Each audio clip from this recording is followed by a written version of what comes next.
เมื่อยอยู่บ่น้องเมื่อยบ่ให้ไอ้สูบสวยบ่สวยกันนะสูบสวยน้ำยาพี่น้องกำลังเมื่อแล้วพี่น้องรอบสุดท้ายพี่น้องเว้ย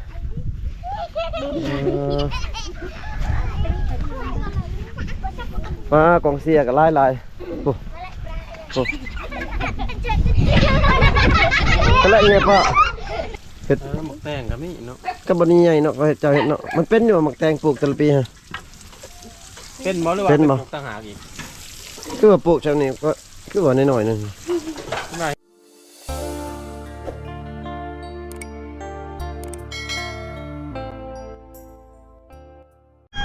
ฮะสบายดียามแรงๆพี่น้องเว้ยก็ยินดีต้อนรับ FC เข้าสู่2เบาไทยคือเก่าแล้วพี่น้องเนาะก็มื้อนี้เบาไทยสิพา FC มาเบิ่งสาวๆเพิ่นตักน้ำเป่าไฟหรือว่าการเฮ็ดอยู่พอกิน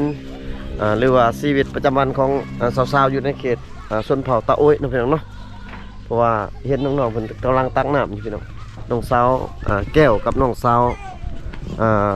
โซลิดาพี่น้องเว้ยเพิ่นกำลังตักน้ำอยู่เนาะสูบน้ำใส่น้ำยังโอ้สาวสวัสดีสาวนี่ญาตินะพี่น้องประกาศเข้ากล่องคือสิเป็นวิวโคตรงามเลยพี่น้องเว้ย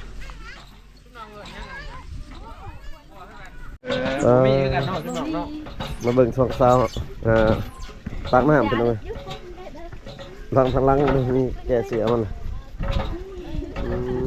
สาวๆเป็นตักน้ำพี่น้องสูบน้ำสูบน้ำพี่น้องน้ำนี่น้ำใส่ป่ะสิน้องจีนพี่น้องฮะหดพักหดพักมาตักน้ำอยู่นี่หดพักเลยไกลดีเนาะจักเที่ยวสิน้องตักในหดพักนี่2 เที่ยวโอ้พี่น้องเว้ยคิดว่าตักไปใส่ตักหดพักพี่น้องเว้ยปักไกลๆนึงพี่น้องเว้ยคือถ่ายตัวอยู่ใช้พักคุณน้องน่ะอยู่เพื่อนพุ่นเลยเนาะเบิ่งผมบรรดา FC กองเชียร์บ่หลายๆพี่น้องสุดยอดเลยกดไลค์กดแชร์นะ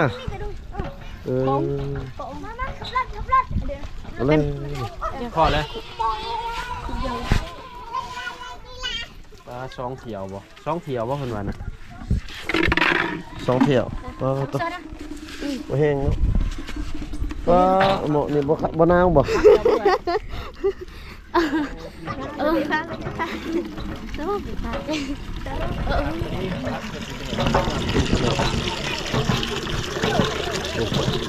สูบน้ำบาดาลไปหดพักพี่น้องเว้ยเพราะว่าบ่มีน้ำหดพัก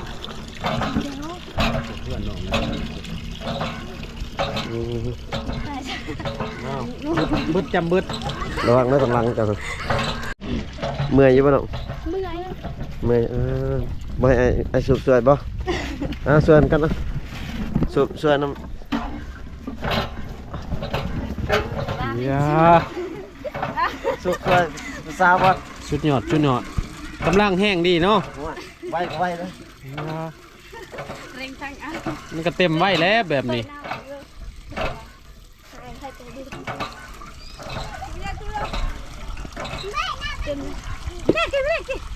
เต็มแล้วเกือบแตกพี่น้องเว้ย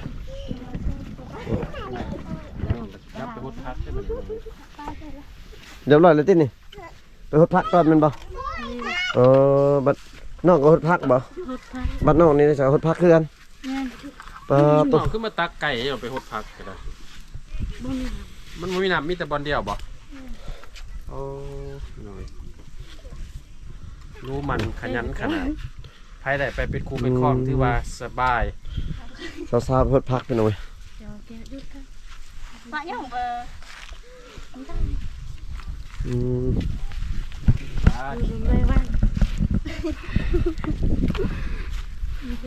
มาเบิ่งสาวๆเพิ่นตักน้ำหดพักพี่น้องเว้ยตัวนี่น้องเลย ผู้สาวบ้านมีแต่คนขยัน สาว น้องเลย ชนเผ่าตะโอ้ยตักน้ำแสดงว่าเมื่อเฮือนไผเฮือนลาวตินี่อ๋อเฮ็ดอะไรสบานนี่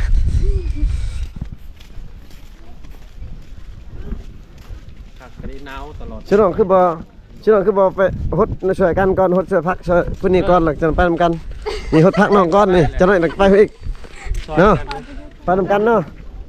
มันจังได้เข้ากล้องนำกันเด้โอเคเนาะ ปาเต็นขึ้นมา ห้องแนวได้กระซองเขียวคือเก่าเนาะ แม่นต้องไปนำกันเด้บ่มันบ่มีให้ฮดพัก แก้วกี่ว่า ฮดพักน้องสาวแก้วก่อนแล้วก็จังไปฮดพักน้องสาวโซลิดา ไปหมองไก่ก่อน พี่ต้อง เขาหลอดบ่ได้ได้เห็นเลย เป็นยังเราบ่ได้ ยังบ่เข้าตากเครื่องตาก บ่นะ ได้สติรวยหายรวยอะไร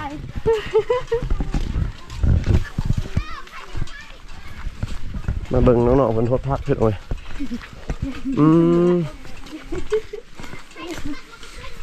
รุมขึ้นมานะ บ่ได้ร้ายเสียพักเนาะ ปลูก เที่ยว พอ นึง ได้ ก็แล้วแล้วกันแบบคือซุ่มเฮาฮดกับขี้ข้านแน่นี่ช่องบัวก็แล้ว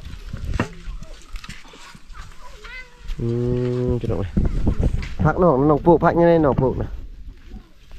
ผักกาดผักบัวผักหอมก็มีบ่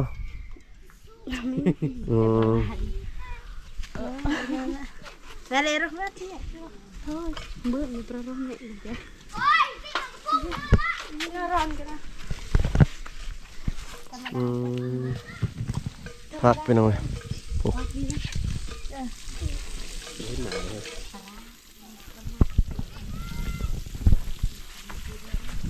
มีผักมีหยังอีกพี่น้องเอ้ย หลายพัก สาวๆอยู่ในเขตชนเผ่าตะโอ้ย ใครอยู่รอกคนฮดงามกับพักก็สิงามนํอยู่ แม่นผักงามคนก็งาม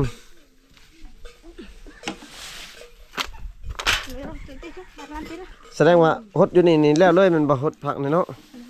แล้วเลยก็จะน้อยก็ไปเฮือนของน้องสาวโซลิดาอีกบัดเดียวแล้วเลยเนาะน้องเนาะ ต้องมาละ บัว อันนี้ต้องมา นี่อยู่ไหนก็มีเนาะ โอ้อยู่นั่นก็มีอีกพี่น้องแล้วก็เบิ่งผักพี่น้องโอ้ผักอันยังนี่ของหอมบ่นี่โอ้หอมกับผักนี่นี่อันนี้คือบ่ฮดบ่ต้องหอมเปรี้ยวฮดติบ่ฮด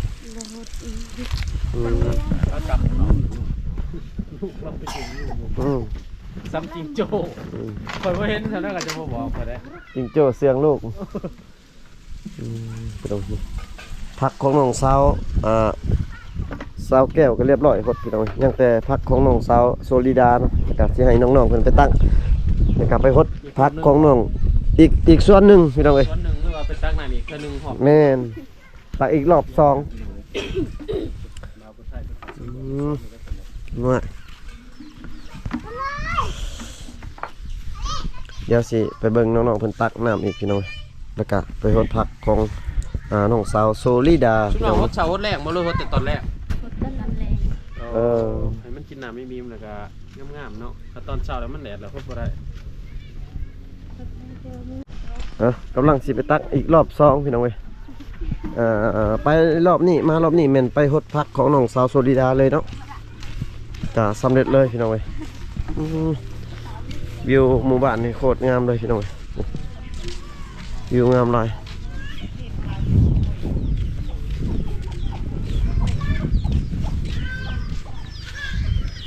เดี๋ยวสิพา FC เนาะไปเบิ่งน้องๆเพิ่นตักน้ำอีกเท่านึงพี่น้องเว้ยนะพี่น้องมาฮอดอีกแล้วรอบสอง เนาะ รอบสองมันนี่รอบสองนี่ไปฮดพักน้องโซลิดาเนาะ เมน ใช่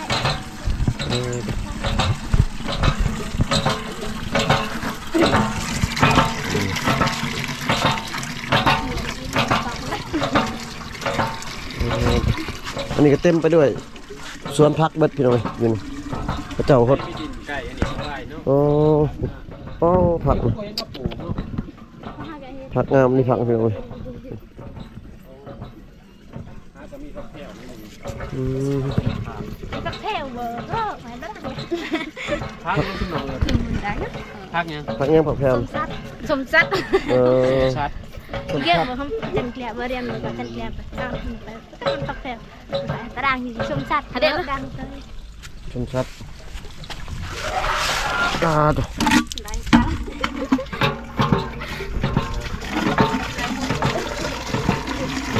บ่โบราณเนาะ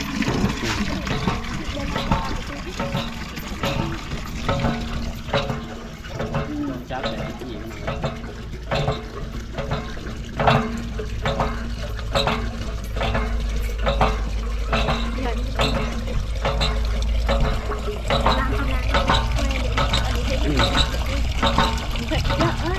เต็มเลยพี่น้องรอบสอง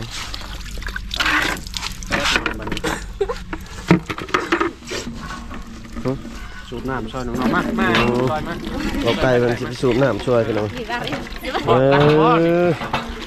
คืออะไรนี่ เฮ็ดไปไว้เนาะ เออราศีคือกันอยู่แล้วนี่ คือบ่ ราศีอยากจับกันในหนึงพี่น้อง จับมานี่ที่ เออเออ เอาไว้จังน้ำลาย เออเฮ็ดไว้กับน้ำลายได้นี่ แล้วก็เต็มไว้ดิ เออน้ำกำลังจะออก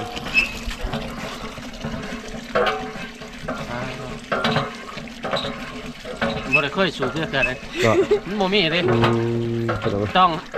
ใครอยากมาสูบเอาให้งานนี่ต้องมาอยู่ในชนบทพี่น้องเลย แมน เพราะมีแต่บอลนี่บอลเดียว สูบไปเลยพี่น้อง เต็มเลยวะ คือสิบ่เมื่อยเนาะ เมื่อย เมื่อยแต่เก็บอาการ เมื่อยแต่เก็บอาการไว้พี่น้องโอ้ยโลกไกลเพิ่นสูบน้ำหดพักพี่น้องเอ้ยของน้องสาวแก้วกับน้องสาวโซลิดา เป็น น้อง คนพักไฟบันนี่นะ น้องโซลิดา เออ น้องโซ เต็มแล้วเต็มแล้ว เดี๋ยวเนาะโอ้กองเสียกับบ่อึดบักหลายๆกองเสียกันนี่ สี่ เล่นไป พี่น้องกำลังเมื่อแล้วพี่น้องรอบสุดท้ายพี่น้องเอ้ย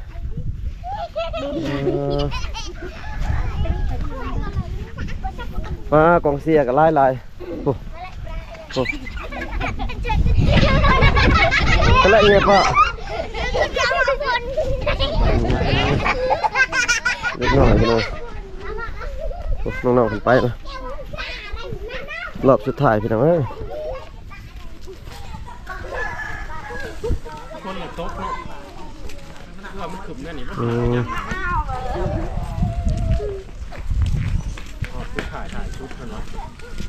ปกติเพิ่นสิเที่ยวคนละ2เที่ยวคือเก่าแต่ว่าเป็น2เที่ยวคือเก่าอดช่วยกันจังไว้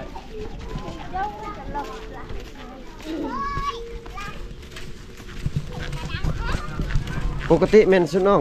หาบฮดพักของไผของเราเนาะ เล่น แต่ว่ามื้อนี้ฮดช่วยกันแม่นบ่ตัว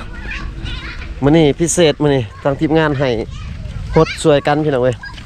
แต่บ่ทันได้ใส่ไข่ แม่น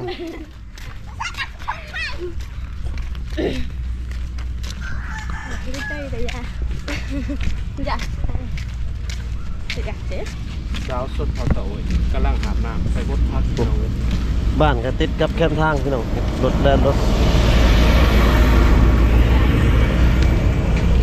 ขับรถ แก้ไฟพี่เว้ย เกือบตำเสาไฟเมื่อกี้นี่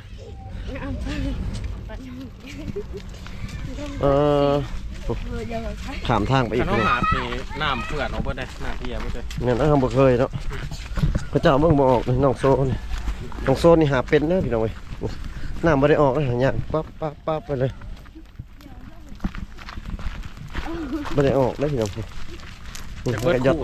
จะออกแล้วมัน ต้องได้ดินแอวน้อยหนึง เงียบ เฮ็ดแอวนอนเนาะน้องโชว์ วะอยากจูมันจบปง โทษส่วนเพิ่นละพี่น้องมีซะเนาะอันนี้มันเฮือนของน้องสาวโซ น้อยหนึงเนาะบ่จ๊ะ สาวโซลิดาอันนี้เป็นเฮือนของเพิ่นนะพี่น้องเว้ยใช่เนาะสวนเพิ่นโอ้ติดกับซานเลยเนาะ บ่ฮักเราก็สิฮักกับบ่ฮักมันเองไม่ซื้อไม่ขาดนี่เนาะ โยบอยู่เนาะโอ้ส่วนผักเพิ่นอยู่นี่พี่น้อง คือว่าน้อยเดียวนึงเนาะ เอ๊ะอีสัง คือว่ามาช่องเจอ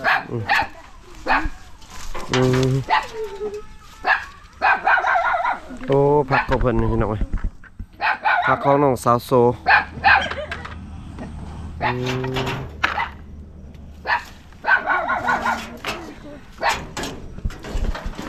มื้อนี้มาฮดช่วยกันพี่น้องเอ้ย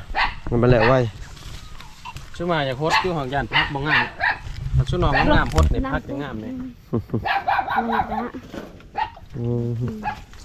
เฮ็ด หมกแตงกับนี่เนาะ ก็บ่นี่ใหญ่เนาะก็เฮ็ดเจ้าเฮ็ดเนาะมันเป็นอยู่หมักแตงปลูกแต่ละปีฮะ เป็นบ่หรือว่า เป็นบ่ หมกต่างหากอีก คือว่าปลูกแถวนี้ก็คือว่าน้อยๆนึง ชื่อมาเฮ็ดข้างได้ปานนี้เนาะ ร้านเป็นไหนเนาะ ใครเอาร้านน้องนะ น้องบ่ น้อง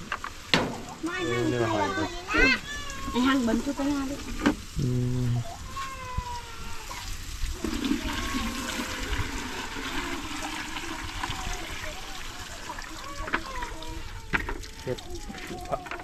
ทำมันใหญ่ๆกับลวกกินกับแจวมันยังกระแซ่บพักกันนี่เนาะผักกาดที่บอกว่ากินกับปล่อยกับหลา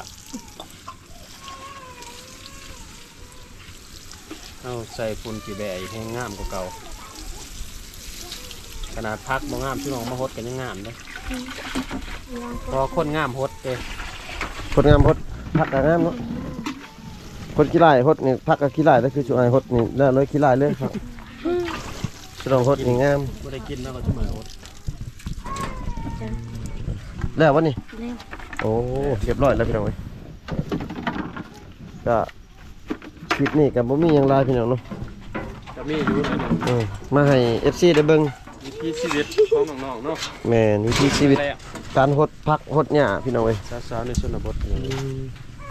เฮ็ดเวียกเพื่อนเวียกซ่านบ่อนเอาฟ้องไว้ เด็กน้อยเขาเจ้าก็มานํอยู่พี่น้องเอ้ยของน้องเพิ่นก็ฮดผักเรียบร้อยแล้วพี่น้องเอ้ยก็บ่าวไทยก็สิได้สิกลับเอื้อนกับซ่านก่อนพี่น้องเอ้ยเนาะบ่าวไทยก็สิได้ขออนุญาตปิดคลิปไว้เพียงส่ำนี้ก่อนพี่น้องก็บ่าวผู้ไทยกับบ่าวไก่ก็สิได้เดินทางกลับเมื่อบ้านก่อนพี่น้องเพราะว่าเดินทางนี่ก็ใช้เวลาอยู่ประมาณ20กว่าลักเนาะพี่น้องเนาะมาหาสาวๆอยู่ในเขตชนเผ่าตะโอ้ยพี่น้องก็คลิปนี้ก็สิได้ขออนุญาตปิดไว้เพียงส่ำนี้ก่อนพี่น้องเมื่อแล้วบ่น้อง แม่น เมื่อแล้วพี่น้องพี่น้องเจอกันคลิปหน้าเด้อพ่อแม่พี่น้องเฮงรวยๆเบิดสุขุสุขคนพี่น้อง